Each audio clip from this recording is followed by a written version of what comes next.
Eu gosto muito de um poeta gaúcho chamado Mário Quintana, muita gente o conhece, é um homem estupendo, que deu um azar danado, morreu há 20 anos, na mesma semana que o Ayrton Senna. E quando você é alguém muito importante, mas alguém famoso morre perto, você desaparece do circuito. Tanto que tem gente que não sabe que Mário Quintana morreu, né? Outros talvez nem de que ele viveu. Né? E Mário Quintana, um homem especial, inclusive com uma grande qualidade. Ele morreu solteiro, com quase 88 anos de idade. E ele tem a melhor resposta que eu já vi para não se casar. Todas as vezes que alguém perguntava a Mário Quintana, mas por que o senhor nunca se casou? Ele dizia, sempre preferi deixar dezenas de mulheres esperançosas do que uma só desiludida. Que é um argumento ecológico, é um argumento que nos ajuda, né, a pensar um pouco. Pois bem, Mário Quintana tem uma trova especial. Ele disse, um dia pronto, me acabo, seja o que tem de ser, morrer que me importa, o diabo é deixar de viver. Olha só, um dia pronto, me acabo, seja o que tem de ser, morrer que me importa, o diabo é deixar de viver. E quando que você e eu deixamos de viver? Quando a gente tem uma vida pequena, banal, fútil, inútil, superficial. Afinal de contas, nós somos mortais. Isso significa que nós não temos a eternidade para ter uma obra que honre uma vida para que ela não se apequene. No livro Qual é a Tua Obra, aqui mencionado, que aliás dá título a esta palestra, eu menciono também, né, um autor britânico do século XIX chamado Benjamin Disraeli. Benjamin Disraeli foi inclusive o primeiro-ministro da Rainha Vitória. E Benjamin Disraeli diz o seguinte, a vida é muito curta para ser pequena. A vida é muito curta para ser pequena. Já basta que ela curta seja para que eu consiga apequená-la de algum modo. E quando a gente apequena uma vida que já é curta, quando a gente tem uma vida banal, fútil, inútil, superficial, morna. Interessante. Nós temos hoje aqui um grande grupo de homens e mulheres que no campo do município ou do estado atua na atividade pública, isto é servidor. É aquele ou aquela que tem uma capacidade imensa de fazer algo especial, ganhar a vida cuidando de vida. Você quer coisa mais honrosa do que ganhar a vida cuidando de vida, mas não da própria vida. Também da própria vida, mas do conjunto da vida numa comunidade, numa cidade, num estado. E nesta hora, quero lembrar algo. De fato, a vida é muito curta para ser pequena. Nós estamos quase terminando o mês de novembro. Esse mês teve, no dia 2, a lembrança por parte de uma parcela dos cristãos que criaram o seu dia de finados. O dia de finados tem uma finalidade, fazer com que você e eu nos lembremos de algo especial, que mortais somos. Aliás, você sabe que nós somos o único animal que é mortal. Porque embora todos os animais morram, nós somos o único que, além de morrer, sabe que vai morrer. Por exemplo, teu cachorro está dormindo sossegado agora. Teu gato está lá numa boa. Você, desde que eu falei, está pensando. Por isso nós não somos só mortais. Nós sabemos disso e o fazemos desse modo. Olha que coisa boa. Por isso eu queria lembrar exatamente nessa direção. O dia 2 de novembro, para alguns, lembra exatamente a ideia de finados. E é interessante porque este mês, curiosamente, ele é o penúltimo mês do ano. Mas ele nem sempre foi assim. Olha que coisa. Aliás, se o teu filho te perguntar, por que o mês de novembro é o mês 11? O que o mês de dezembro é o mês 12? O que você vai responder? Talvez você não saiba, mas como lembrou o presidente, eu sei. Em compensação, tem muita coisa que você sabe e eu não sei. Muita coisa que você conhece eu não conheço. Sorte sua e sorte minha. Soubéssemos as mesmas coisas, nós íamos ficar nos repetindo. Ainda bem que você sabe uma coisa, eu sei outra, a gente troca e cresce. Vida é isso. É a capacidade de partilha. Parênteses, dentro do parênteses, partilha. Vida é partilha. Homens e mulheres que não sabem partilhar não têm uma vida que possa ser tão elevada. Afinal de contas, uma vida que tem abundância é aquela em que há partilha. Exemplo, nós nos aproximamos da lembrança do Natal para algumas pessoas. Uma mesa de Natal abundante não é aquela que tem muita comida, é aquela que tem partilha. Às vezes a única coisa que você tem sobre uma mesa de Natal é comida. E muita. E nenhuma partilha. Vida é partilha. Afinal de contas, é só lembrar algo decisivo. Vários de nós aqui, ou aqueles que nos assistem, quando mais jovens, tínhamos menos dinheiro, menos recurso financeiro. A sociedade brasileira era mais pobre do que ela é hoje. Vários dos nossos pais tiveram menos dinheiro do que nós. Vários dos nossos tínhamos menos recurso. O país ele foi elevando a nossa capacidade de renda. Claro que ainda longe daquilo que a gente deseja e merece, mas absolutamente superior ao que já tivemos há 40, 50 anos. Portanto, vou contar uma coisa que quem é jovem talvez não imagine. Vários de nós, quando mais jovens, a gente ia almoçar no domingo na casa de um irmão, do pai, da mãe, de um parente. Não tinha possibilidade de fazer um almoço se cada um não levasse alguma coisa. E aí vinha um milagre magnífico na vida. Cada um de nós levava um pouquinho. Mas na hora de ir embora, todo mundo levava mais do que tinha trazido. Esse é um milagre maravilhoso. Esse é um milagre da multiplicação. Olha que coisa. Cada um de nós levava só um pouquinho. Um frango, uma maionese, uma lasanha. Mas na hora de ir embora, depois que você juntava e todo mundo comia, sobrava. E cada um levava para casa mais do que tinha levado para o almoço. Nós temos essa condição em qualquer cidade, em qualquer comunidade, em qualquer família, no planeta.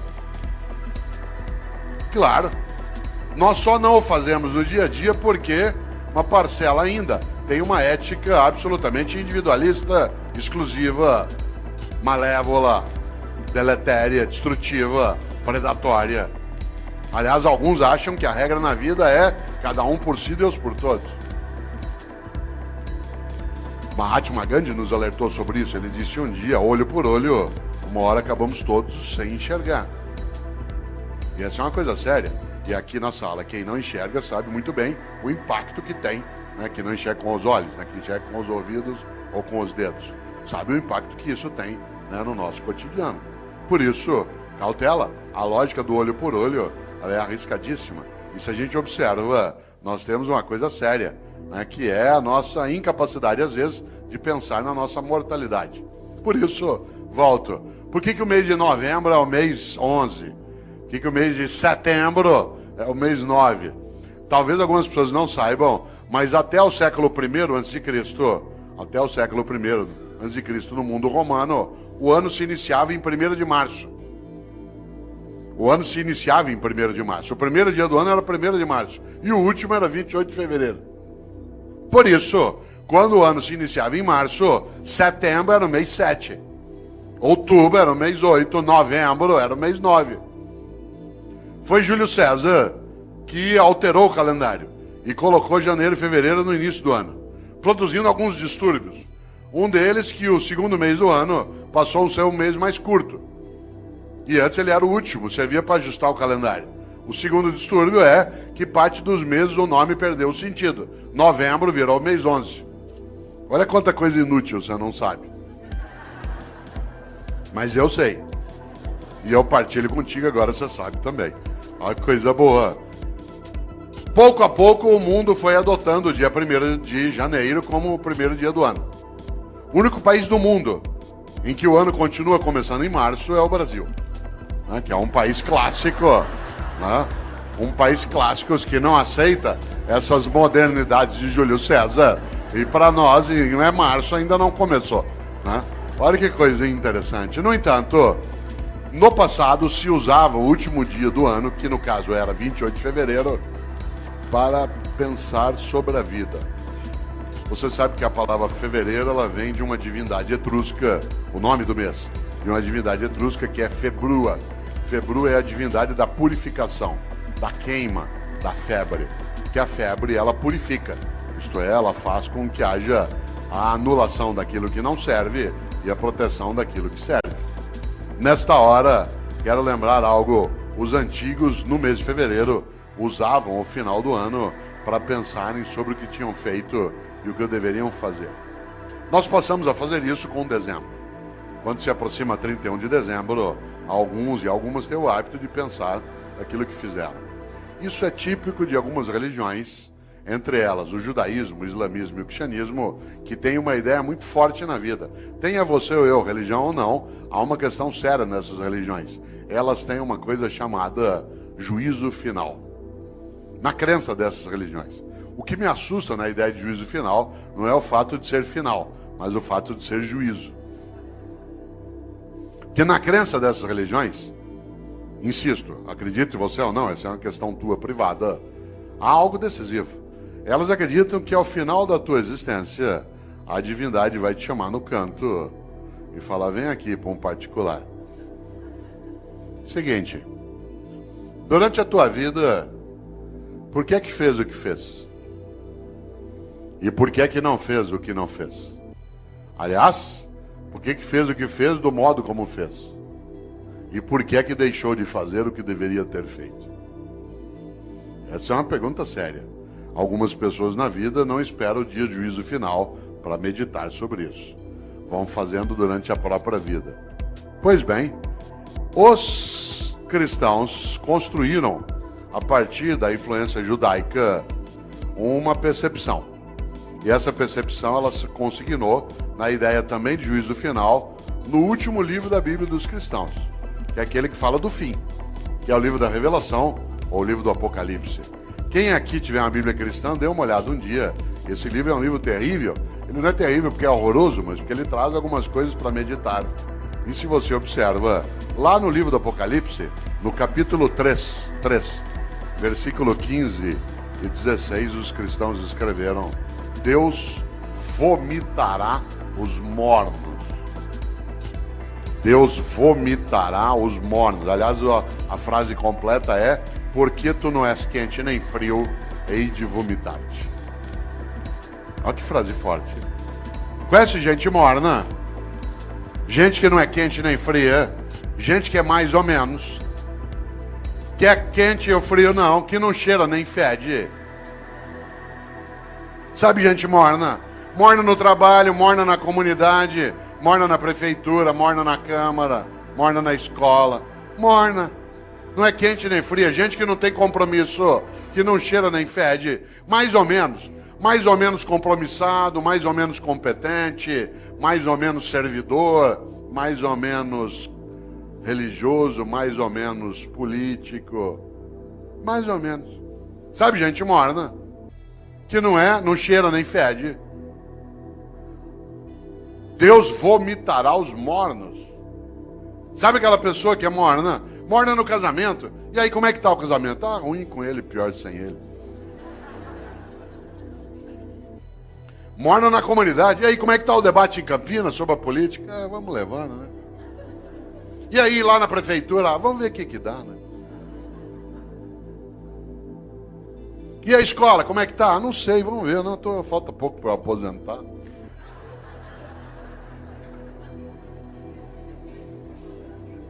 Deus vomitará os mornos. Gente que é morna na amizade. Você vai apertar a mão dela, com licença, ela dá só a pontinha do dedo. Você aperta aquela minhoca desmilinguida. Você vai abraçar, a pessoa abraça meio de lado, meio parece que tem nojo. Sabe gente que economiza afeto? Pessoas que esquecem que afeto e conhecimento é uma coisa que se você guardar, você perde. Afeto e conhecimento, guardou, perdeu. A única maneira de ter afeto e conhecimento é repartir. Gente que é morna na cidade, morna no casamento, morna no serviço público. Morna, não é quente nem fria. É morna na religião. Conheço gente, por exemplo, que vai a um culto ou uma missa. Um dos meus sobrinhos é pastor presbiteriano aqui em Campinas. Às vezes a gente brinca, né, sobre isso, curiosamente, porque tem gente que vai a um culto ou uma missa e escolhe o horário da missa, por exemplo, pelo tamanho rápido que ela tem. Se eu vou à missa das 10, naquela igreja que o padre faz uma missa rapidinho, então vai pra quê? Ou você acha que teu Deus é tonto? Você chama ele de todo poderoso e ele não sabe que você escolher uma missa curta. É um Deus palerma. Atenção, Deus vomitará os mornos. A vida é muito curta para ser pequena. Já basta que ela curta seja para que eu consiga apequená-la de algum modo. E quando é que você e eu apequenamos a vida? Como eu disse, quando é uma vida superficial, banal, fútil, inútil. Eu, Cortella, no dia que eu me for, e eu me vou, e você também. Mas eu não quero ir, eu quero ficar. Lamento. Só tem um jeito de ficar. Se você fizer falta. Eu tenho um livro chamado Viver em Paz para Morrer em Paz. E nesse livro eu faço uma pergunta na capa que eu queria fazê-la aqui agora. A pergunta é: se você não existisse, que falta faria? Não pense nisso numa sexta-noite após beber um pouco.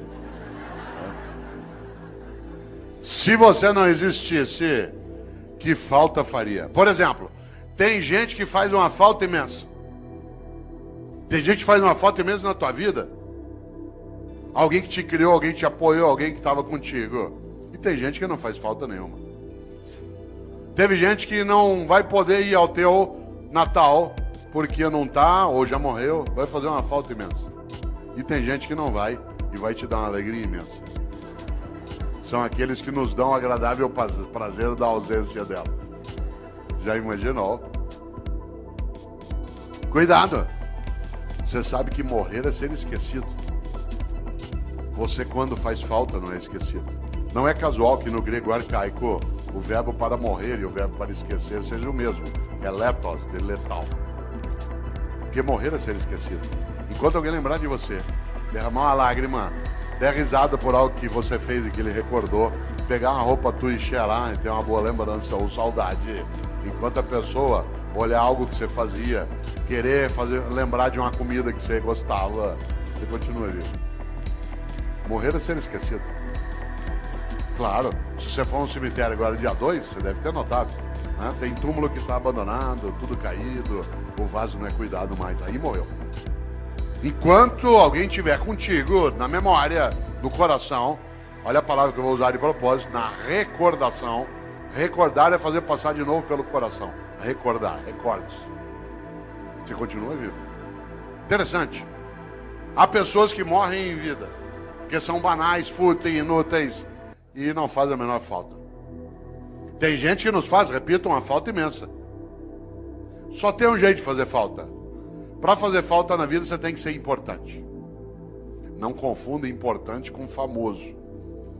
Tem muita gente que é importante e não tem a menor fama, e tem muita gente que é absolutamente famosa e não tem a menor importância. Uma pessoa importante é aquela que faz falta. Por exemplo, enquanto nós estamos aqui agora, tem uma auxiliar de enfermagem no hospital da prefeitura do estado que está lá tirando as escaras de alguém que está em coma há 3 meses. A pessoa nem sabe que está sendo cuidada. Aquela pessoa é absolutamente importante, aquela enfermeira. Tem alguém que está ajudando a cuidar do abastecimento em Campinas, que está agora numa repartição, fazendo nota de empenho para a gente poder ter reforma na escola, poder ter via pública estruturada. Tem alguém que está numa Câmara Municipal ajudando a preparar projetos. São pessoas absolutamente importantes, mas que não são de maneira alguma famosas. A fama passa. Eu, Cortella, às vezes eu sou famoso, depende da semana, do programa de televisão que eu participo. As pessoas passam a semana inteira, te vi na televisão, te vi na televisão. Eu estava agora em novembro, no programa da Fátima Bernardes, a semana inteira falaram, te vi na TV, vou estar lá agora dia 10 de novo, 10 de dezembro. Aí eu sei, semana inteirinha, te vi na Fátima, depois de uma semana, vai embora. Claro, a fama passa, a importância fica. Só tem um jeito de ficar, ser importante. E a importância você constrói onde você está. Na família, no governo, no legislativo, numa atividade de natureza privada, numa escola. Afinal de contas, uma pessoa importante é aquela que fica nos outros. Olha aqui para mim se você puder. Parênteses, por que eu disse olha para mim se você puder? Porque há pessoas entre nós que não enxergam com os olhos. E eu não posso dizer, olha aqui para mim. Porque isso significa que eu estou excluindo pessoas. Há pessoas que não ouvem com os ouvidos, elas ouvem com as mãos. E por isso eu não posso, no meu cotidiano, esquecer disso. Porque do contrário, eu acabo tendo uma obra que é parcial. Por isso, olha que interessante, volto a esse pedaço. O que é alguém que é importante? Olha para mim se você puder. É alguém que eu levo para dentro. O gesto que eu estou fazendo é da mão em direção ao peito. Que eu levo para dentro. Quando alguém te importa, porta para dentro, importar. Você se torna importante quando alguém te leva para dentro dela. Quanta gente é importante? Olha que coisa. Levou para dentro. Mário Quintana, um homem especial. Um homem estupendo. Ele, inclusive, fez uma coisa que eu gosto demais. Ele, durante anos, trabalhou vários poemas que eu aprecio, mas houve uma coincidência entre mim e ele, que eu até conto no livro, que você estava me mostrando, o Viver em Paz para Morrer de Paz. Mário Quintana sempre me inspirou. E eu, Cortella, nascido em Londrina, até 10 anos de idade não havia televisão na minha cidade. Não havia TV. E por isso, à noite, eu ficava pensando. E uma das coisas que eu ficava pensando era, no dia que eu morrer, qual vai ser o meu epitáfio?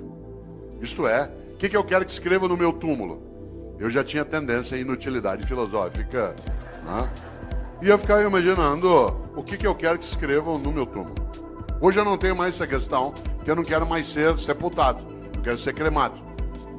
Essa é uma decisão individual, mas eu acho a cremação mais ecológica, inclusive. Muito mais adequada. Há um impacto ambiental no sepultamento. Por exemplo, se chineses e indianos aderissem ao sepultamento, nós teríamos problemas sérios. A cidade de São Paulo, que é onde eu moro, tem o segundo maior cemitério do mundo, que é o cemitério da Vila Formosa. Tem 1,5 milhão de corpos sepultados lá. Você imagina o impacto disso no lençol freático, na proliferação de insetos, de roedores. É uma questão séria, mas é uma questão cultural séria. Eu, inclusive, quis debater na cidade de São Paulo o uso do crematório, porque São Paulo só tem um crematório, que é da Vila Alpina. E eu quis fazer uma campanha pela cremação na cidade de São Paulo, quando eu era secretário de Educação. Consegui, inclusive, o patrocínio da Caixa Econômica Federal para fazer cartaz, para debater, e só não fiz porque a prefeita na época, que era Luiza Andina, achou que a cidade não ia entender direito. Ela estava certa, mas eu tinha feito um cartaz que eu vou usar ainda, né? Vou usar, não deu. Era um cartaz com o patrocínio da Caixa para discutir cremação, escrito assim: vem pra caixinha você também. Certo? Mais claro, né? Mais claro impossível. Eu, claro, hoje não quero mais ser sepultado, mas quando eu queria, eu ficava imaginando qual seria. Aliás, minha mãe, que é uma pessoa, como várias das mães de alguns aqui, absolutamente importante, mas não é famosa, ela é contrária à cremação. E como toda mãe, ela acha que ela é eterna, porque ela não quer desistir de cuidar. Essa é a obra dela. E há uma coincidência gostosa em casa. Ela nasceu no dia 5 de março e eu também. Eu nasci no dia do aniversário dela. Família organizada, faz planejamento estratégico, né? E uma coisa boa é que nós fazemos aniversário, claro, no mesmo dia, e acontece uma coisa evidente: a comemoração é sempre junto. E você sabe que aniversário a gente fala de vida e de morte, por causa da idade. E no aniversário que ela fazia 84 anos, o ano passado, né?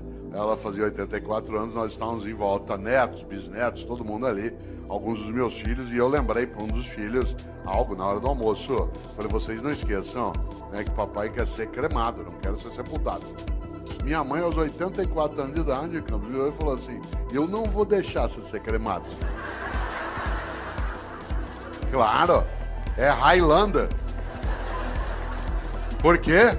Por uma razão: quem ama não desiste. Quem ama não desiste. Quando você está começando a desistir de algo, é porque você está começando a deixar de amar. E é interessante, porque qual é a suposição? Que ela vai adiante e vai cuidando.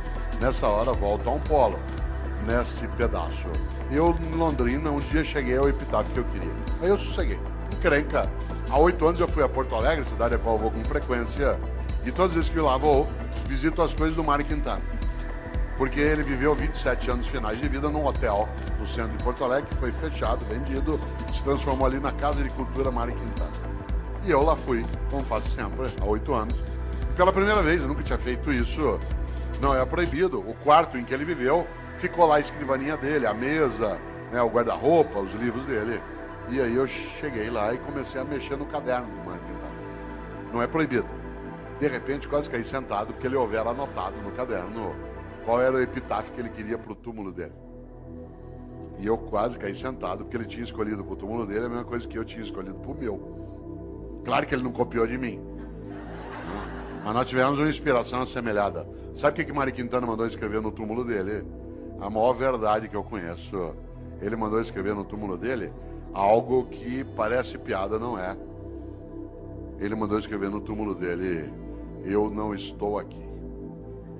Olha que coisa maravilhosa. Eu não estou aqui. Eu não estou aqui. Onde está Mário Quintana? Em nós. Na amizade que repartiu, na solidariedade que ofereceu, na felicidade que construiu, na solidariedade que protegeu, na sexualidade que assumiu, na religiosidade que praticou. Onde está Mário Quintana? Em nós. Por isso, a vida é muito curta para ser pequena. E eu, Cortella, no dia que eu me for, e eu me vou, e você também, eu quero ficar. Só tem um jeito de ficar, na minha obra. Porque eu sou mortal, mas eu não preciso ser inútil. A minha mortalidade é presente, mas a minha vida não precisa ser desperdiçada. Por isso, lembra esse fato. No dia que eu me for, eu quero ficar. Só tem um jeito de ficar, nas outras pessoas. Eu sou professor há 40 anos. Parte da minha obra é exatamente isso. Alguns aqui são servidores públicos há 15, 20 anos. A tua obra é aquilo que você faz no dia a dia para ajudar a proteger essa comunidade. Outros trabalham em tribunais de conta. A tua obra é exatamente a cuidar daquilo que é o recurso público, da lisura da vida, da capacidade da decência. Alguns atuam no legislativo, outros no executivo. Outros atuam no executivo dentro da atividade docente, né, dentro de uma escola, outros no hospital, outros num conselho, outros cuidam de família. Qual é a finalidade? Não ser inútil. É interessante isso, porque se você observa, de fato, volto eu e insisto, a vida é muito curta para ser pequena. E nesta hora, uma das coisas que dá inutilidade, superficialidade a uma vida é aquela em que a pessoa não percebe e nem pensa qual é a obra que ela tem. Eu, no livro Qual é a Tua Obra, conto uma experiência relacionada a serviço público meu direto. Eu, quando era secretário de Educação na capital, percebi um dia uma coisa muito interessante. Todas as vezes que um secretário vai visitar uma escola, e secretário de Educação visita escola todo dia. Quem que ia comigo? Quem que ia comigo? Meu assessor. Quem ia comigo no Opala, na época? De chapa dourada, junto com a segurança. Entrava na escola, tinha a banda, tinha salgadinho. A gente era levado para a sala da diretoria. As crianças cantavam a Aquarela do Toquinho.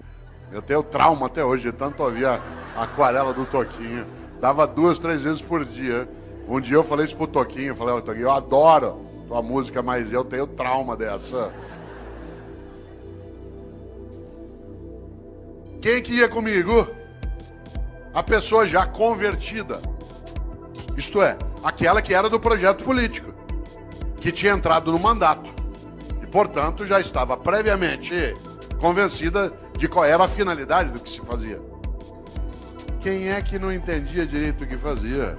O servidor do dia a dia.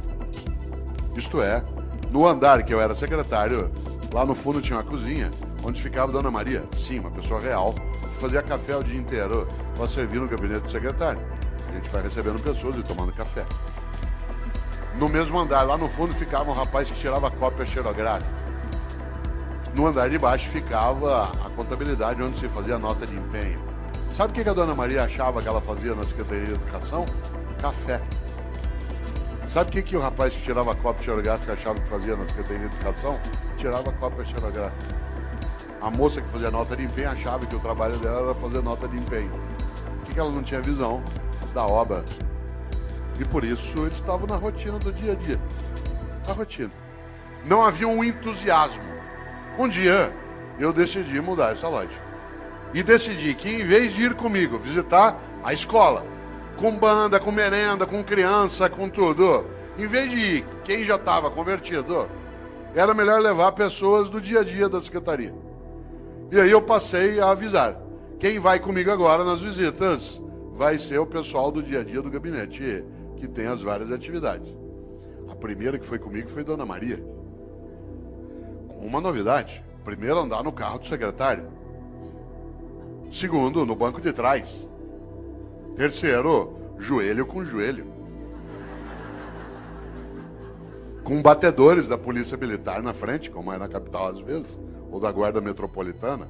E ao chegar na escola comigo, não só privar de uma conversa, que não tinha que ser comigo, eu estou falando da simbologia da autoridade.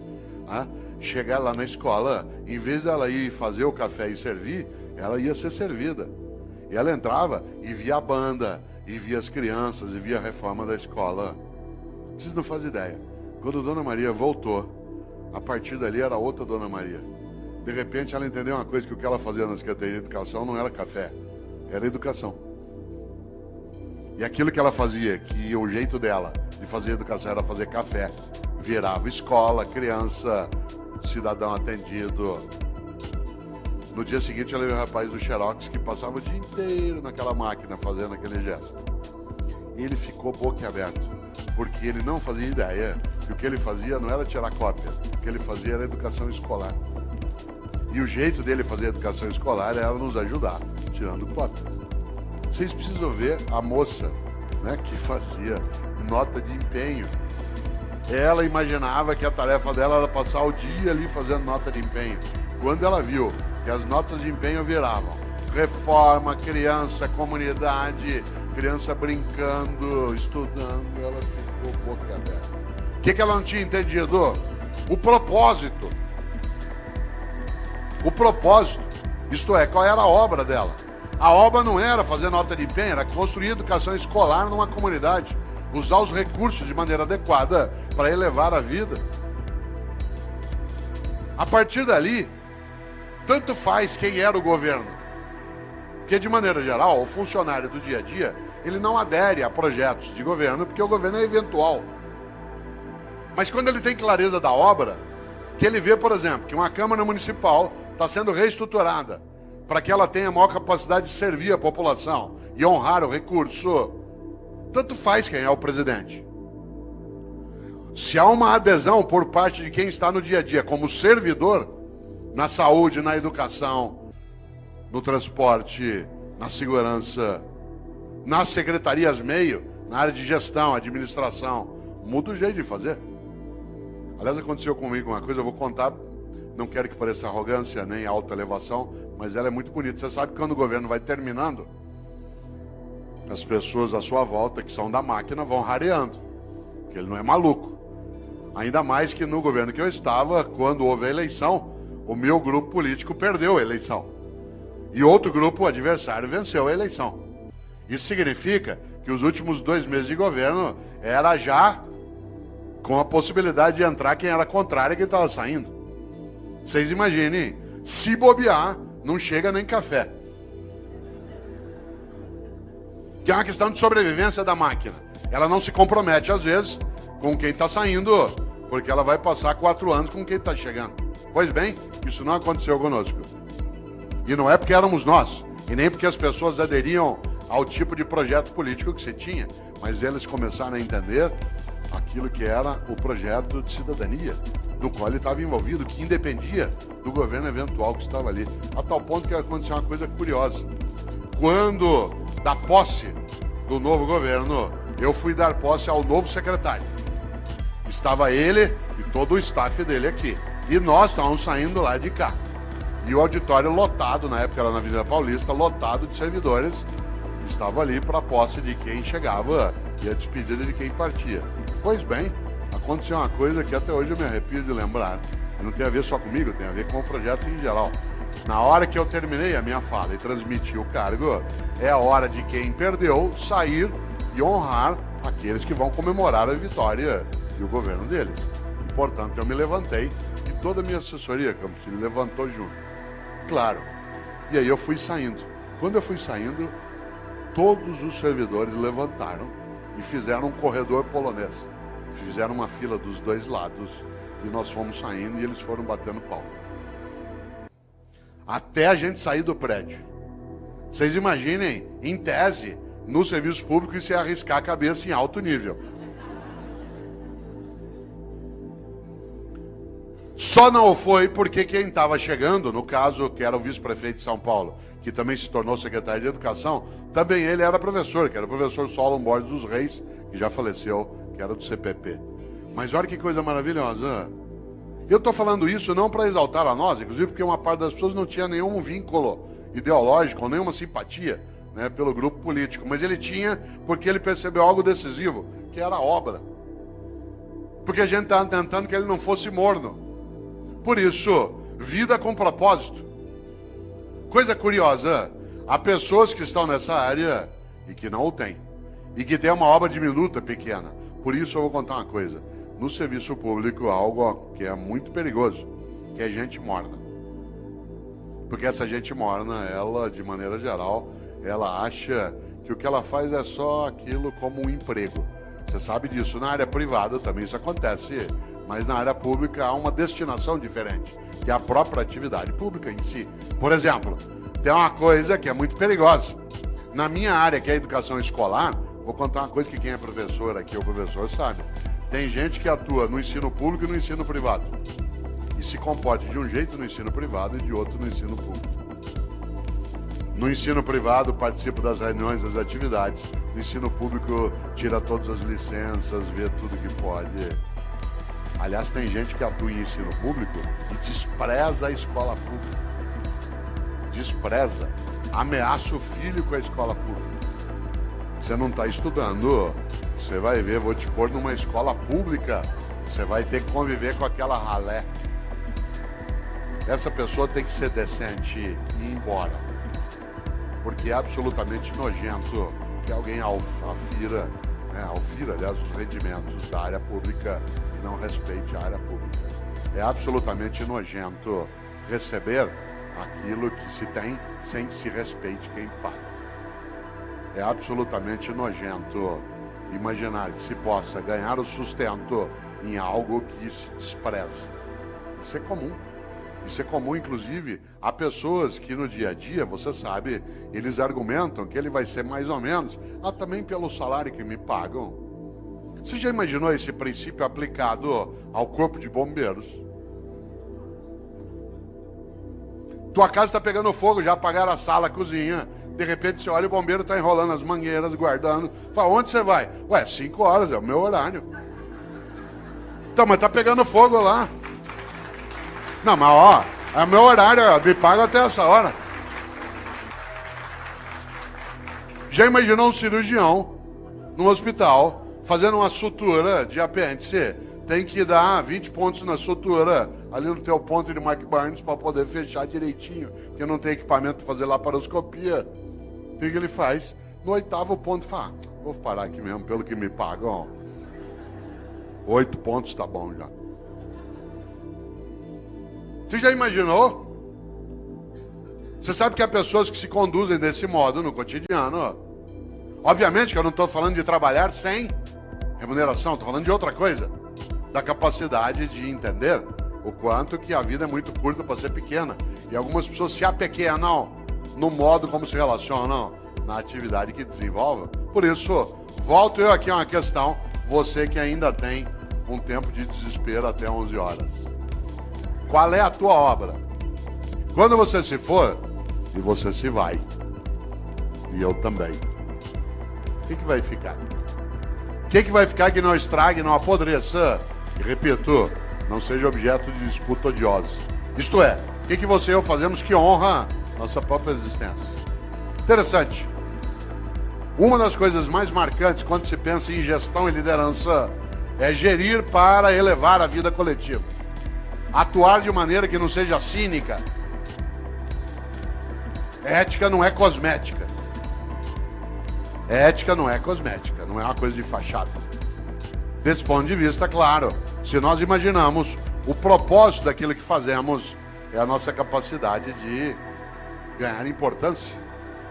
Eu já observei, você também, várias situações em que algumas pessoas, elas não deveriam estar naquela atividade, especialmente em alguns ramos da atividade pública, porque ela, primeiro, não merece que o povo pague o salário dela, que ela finge, e segundo, ela despreza aquele lugar.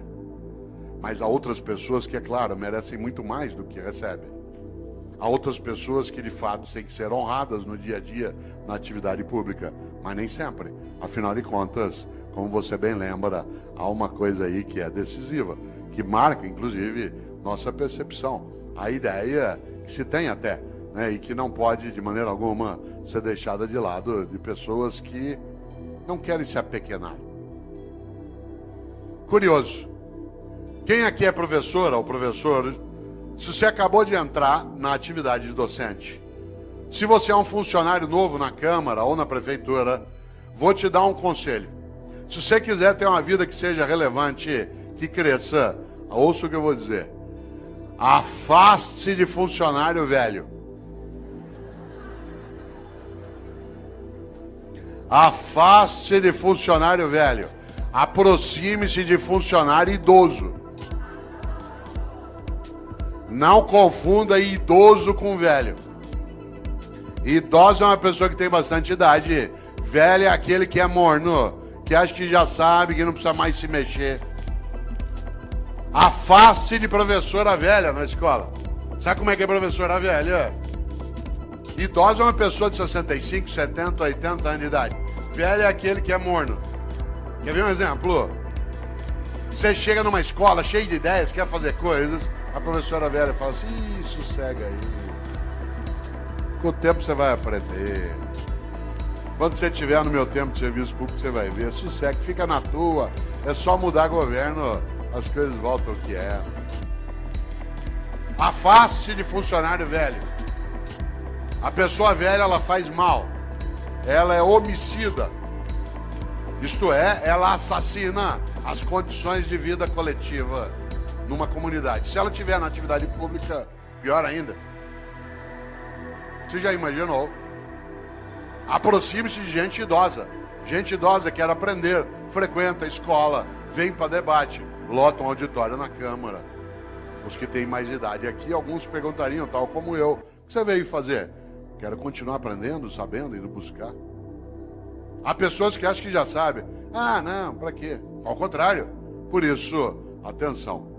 Há um grande pensador que muitos conhecem aqui, chamado Padre Antônio Vieira, um grande português que viveu no Brasil. Padre Antônio Vieira começa um sermão dizendo: o peixe apodrece pela cabeça. O peixe apodrece pela cabeça. Já viu um peixe apodrecer? Ele apodrece da cabeça para o resto do corpo. E há pessoas que apodrecem pela cabeça. Isto é, uma cabeça que é morna, fútil, banal, inútil. Afinal, o que é vida? A vida é curta para ser pequena, e é curta mesmo, 75 anos. É a nossa média hoje. 75 é nada. Para alguns que são jovens aqui, 75 é muito. Para vários de nós, é depois da manhã. Quando você tem 30 até 70, é... Agora não. Muda muito. Eu tomei um susto outro dia, vereador, porque eu fui fazer uma compra por internet. Eu tinha acabado de receber um cartão de crédito novo. E aí eu fui pôr, na hora que pediu a data de validade do cartão, fiquei parado olhando. O cartão tem mais validade que eu. Quando o teu cartão tem mais validade que você fica olhando aquilo. Claro, 75 é pouco. Minha mãe, 85 anos de idade, domingo me falou assim: filho, hoje lá na igreja uma velhinha me falou. Eu falei: mãe, defina a velhinha. Aí fala: ela deve ter uns 87. Fala: bom. Claro. O que é vida? Guimarães Rosa, grande médico, escritor mineiro, colocou lá no Grande Sertão: viver é muito perigoso. Viver é perigoso, de fato. E nascer, então? Já imaginou como é difícil nascer? Tanto que a natureza sabe, ela tira de nós a memória do nascimento e dos primeiros 3, 4 anos de vida, que é tão impactante. Sair do útero, que a gente é apagado da memória para não sofrer. O lugar mais seguro que você já teve no universo é o útero da tua mãe. Tanto que quando você está mal, você quer voltar para lá. Você estava lá 8 meses e meio, numa boa, sem fazer nada. Meio líquido, nós adoramos meio líquido. Você estava lá balançando, não tinha que respirar, era alimentado automaticamente por um tubo, não tinha quase ruído, não tinha luminosidade, não havia contato, a temperatura era sempre equilibrada, homeostática. Melhor lugar do universo que você já teve. Tanto que quando você está mal, você quer voltar para lá. Você perdeu um amigo, perdeu alguém, perdeu um amor, você quer ficar no escuro, deitado, com o joelho em direção ao peito. Posição fetal. Você olha no hospital para pessoas com problemas mentais, nuas no pátio, deitadas assim, encolhidas. Claro, você estava lá numa boa, sossegado. De repente, depois de 8 meses e meio, esvaziou o líquido. E você começou a sentir contrações à tua volta. E foi escorregando. E alguém te segurou. E você sentiu contato pela primeira vez. Te ergueu, tirou do útero. Tinha luz no ambiente. O ruído aumentou, mudou a temperatura. E a pessoa te ergueu, te deu um tapa na bunda. E aí você fez o primeiro gesto fora do útero, que é... Porque o último vai ser... Entre a primeira vez que você faz e a última que você faz, tem vida. Por isso que é bom não desperdiçar isso. E tem gente que desperdiça humilhando pessoas, sendo hipócrita, fingindo, desviando. Olha só. E ainda tem uma encrenca, dura só 75 anos. Divididos do seguinte modo: do 0 aos 25 você está se montando. Tua estrutura física, psíquica, relacional, cognitiva, reprodutiva. Dos 25 aos 50, você está reproduzindo outros humanos e trabalhando em alta intensidade. E dos 50 aos 75, você se prepara para o desembarque. Do 0 aos 25 monta, dos 50 aos 75 desmonta. Não ria. Vocês vão chegar lá. Quem está nessa fase como eu, você sabe que você está nela, porque cada dia não tem o café da manhã, tem menos comida e mais caixinha de remédio. Você vai atravessar aqui a avenida, você fica em dúvida, você corre e tem um infarto no meio, ou seja, o que Deus quiser. Olha só, quem diria? Você sabe que você está nessa fase quando cada dia você tem menos bíceps e mais pânceps. Mulheres não riam. Nessa fase vocês vão ser atingidos em cheio pela lei da gravidade. Tudo vai apontar em direção ao solo. E você vai ter que escorar com veneno botulínico, você vai ver. Você vai entrar na fase que a gente chama de California Dreams, que é The Mamas and the Papas, certo? Você ri? Pois morre. Claro, pode morrer professor, doutor, titular como eu. Pode morrer prefeito pode morrer empresário, pode morrer diretor de departamento, pode morrer. Tudo faz. Ou tem uma vida que não seja banal, inútil, fútil. Ou, pra quê? E aí nós temos uma encrenca. Nós vivemos só 75 anos e ainda somos um animal que dorme demais. Eu conheço gente que dorme 8 horas. Você pegar alguém que durma 8 horas, por exemplo, num dia de 24 horas, ele dorme 1/3 do dia. Numa vida de 75 anos, dá 25 anos dormindo. Aliás, tem gente que você encontra na segunda-feira, obrigado. Fala assim, aí, o que você fez no fim de semana? Aproveitei e dormi direto. Tô louco para chegar ao feriado para eu dormir uma semana, obrigado. Chama-se animal racional, olha só. Nós não somos só um animal que dorme demais, nós somos um animal que come demais. Cada um de nós come de acordo com a FAO, a área da ONU que cuida de alimentos, 1,5 kg por dia de alimentos. 1,5 kg dia de sólidos, líquidos e gasosos. 1,5 kg, não é tanto. Por exemplo, você já comeu hoje, vai comer daqui a pouco, depois toma um lanche, uma latinha de refrigerante de 300 ml tem 300 gramas. Hoje até 11 da noite você já comeu mais do que 1,5 kg. Como tem fome no planeta, alguns de nós comemos mais do que isso, para dar essa média. 1,5 kg. Ao final de uma vida de 75 anos, 1,5 kg dia dá 42 toneladas de alimento. 1,5 kg vezes 75 anos. Enquanto você estiver vivo, você vai deglutir 42 toneladas de alimentos do planeta. Ah, claro, nós somos um animal que não tem só sistema digestório, nós temos sistema excretório também. E por isso, para o planeta não sair do eixo, a lei de Lavoisier tem que imperar. Cada um de nós também libera diariamente 1,5 kg de dejetos, sólidos, líquidos e gasosos. O que ao final de uma vida dá 42 toneladas de excrementos. Quando você se for, o planeta não será mais o mesmo. Você terá deglutido 42 toneladas dele e deixará como herança às próximas gerações 42 toneladas de excrementos. Qual é a tua obra?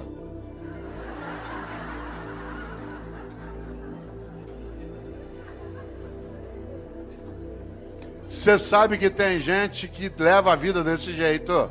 Ela destrói o ambiente, humilha pessoas, furta, desvia, finge, só para poder dormir mais do que necessita, comer e excretar em banheiros especiais. Esse é o reino da mediocridade. As revistas que mais vendem são as que mostram chiques e famosos nas suas camas, nas suas mesas e nos seus banheiros. Os programas de TV que mais fazem sucesso são os que mostram pessoas trancadas numa casa ou numa fazenda, comendo, bebendo e excretando pelos 7 ou 8 orifícios que tem. Reino da mediocridade. Tem gente que diz que não tem 1 hora por dia para brincar com o filho, para ver lua junto, para fazer uma oração, para estudar. Mas tem 1 hora por dia, sabe para quê? Para ficar parado vendo gente comendo, bebendo e excretando. É tão forte isso que qualidade de vida para nós hoje, o que é? Cada um tem um quarto com banheiro. O anúncio não é que você vai ter qualidade de vida numa casa que tem uma cozinha grande com uma mesa comprida, onde todo mundo vai ficar em volta. Não, é cada um ter um banheiro. É vida privada, isso é subir na vida. Cada um poder ter um banheiro dentro de casa. Você já imaginou? Não é o lugar da partilha, da convivência. Isso é um risco. Claro. Já pensou? Pois morre. Se bobear, não fará falta. Interessante. Aliás, sabe o que uma pessoa fala quando ela está morrendo? Quem aqui é da área de medicina sabe disso? Eu me lembro o tempo que dava aula na Santa Casa, em alguns momentos em São Paulo, que se ia até a UTI. Numa UTI é um lugar onde tem mais complicação. Sabe o que as pessoas falam quando estão morrendo? Ela não gruda em você, com licença, professor. Ela não gruda em você e diz assim: doutor, pelo amor de Deus, deixa eu viver mais um dia que eu quero mandar em mais gente. Doutor, por favor, deixa eu ficar vivo mais 1 semana que eu quero humilhar mais algumas pessoas. Doutor, pelo amor de Deus, deixa eu ficar vivo mais 2 dias que eu quero comprar mais um carro. Sabe o que as pessoas falam quando estão morrendo? Ela gruda em você e diz: doutor, pelo amor de Deus, deixa eu ficar vivo mais um dia, só para eu poder abraçar o meu irmão, com quem eu briguei faz 10 anos e a gente nunca mais se falou. Doutor, por favor, deixa eu ficar vivo mais 1 semana, só para poder brincar com os meus filhos. Eu achei que eu não tinha tempo para fazer isso. Doutor, pelo amor de Deus, deixa eu ficar vivo mais 1 hora, só para poder dizer para minha mulher o quanto que eu amo. Eu achei que se eu falasse muito isso, ela ia ficar mal acostumada, o que é verdade. Sabe do que as pessoas falam na hora da partida? Daquilo que importa na travessia. E como disse um dia o grande Guimarães Rosa, o importante não é chegar nem partir, é a travessia. E a travessia você faz com outros e outras. Por isso, qual é a tua obra? Minha obra não é ser imortal, coisa que não sou, mas é ser eterno. E eu não sou eterno do ponto de vista religioso, eu sou na obra que deixo, naquilo que ajudei a fazer naquela cidade, naquela família, naquela repartição, naquela secretaria, naquele legislativo. Algo que no dia que eu partir, e eu partirei, você também, que eu não tenha medo de me perguntarem por que fiz o que fiz. Você já imaginou? Essa é uma das coisas mais fortes. Agora eu vou te contar uma coisa, aproveitando que você ainda tem quase 26 minutos de desespero. Muita gente não quer nem saber dessas questões. Sabe por quê? Porque ela quer viver de maneira automática, robótica. Para que pensar sobre isso? Para que pensar sobre a obra? Ao contrário, quando a gente encontra num dia como hoje, um auditório na nossa Câmara Municipal, pleno de homens e mulheres, para pensar coisas desse tipo, é sinal que a gente tem alternativas boas. Isso é um belo sinal daquilo que a gente precisa e precisa fazer. Nesta hora, volta a um polo. Há pessoas que envelhecem a cabeça, a prática e a percepção. Ela não frequenta uma escola porque ela acha que já sabe. Nem uma escola de governo, nem uma escola do legislativo. Gente velha acha que já está pronta. Isso é um perigo. Um dos meus filhos, o André, que tem 37 anos, ele até faz o prefácio de um livro meu, chamado Não Nascemos Prontos. O André, quando ele tinha 18 anos, um dia ele estava fechado no quarto dele em casa, em São Paulo, ouvindo rap. Eu gosto de rap, mas não é qualquer rap que eu gosto. E eu estava na sala em casa ouvindo ópera. E eu gosto de ópera, mas não é qualquer ópera que eu gosto. Música boa para mim é aquela que me emociona. Se ela me emocionar, ela é boa. Quem aqui gosta de ópera sabe que ópera a gente ouve um pouquinho mais alto. Ele saiu do quarto dele injuriado por causa da altura da música. Hoje ele gosta de ópera, na época não. Veio até a sala e falou: pai, pelo amor de Deus, desliga isso, pai. Aliás, eu estava ouvindo uma área do Puccini, que é maravilhosa, que eu não posso cantar aqui porque ela é para soprano, chamada Mio Babino Caro. Meu papaizinho querido, que é magnífica. A Maria Callas a gravou um dia. Pena que eu não posso cantá-la aqui, por ser para soprano, mas talvez você a conheça. Eu até dou risada, porque tem gente que coloca essa área na igreja em cerimônia de casamento, na hora da bênção das alianças. Eu falei isso outro dia aqui em Campinas. E é curioso, porque ou a pessoa não entende ópera, ou ela entende muito de casamento, porque a área fala de uma menina que vai se matar.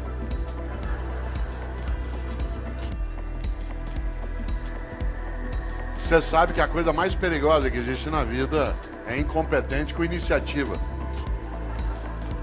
Incompetente com iniciativa é um perigo numa secretaria, num centro cirúrgico, num fogão, no volante de um ônibus, numa sala de aula.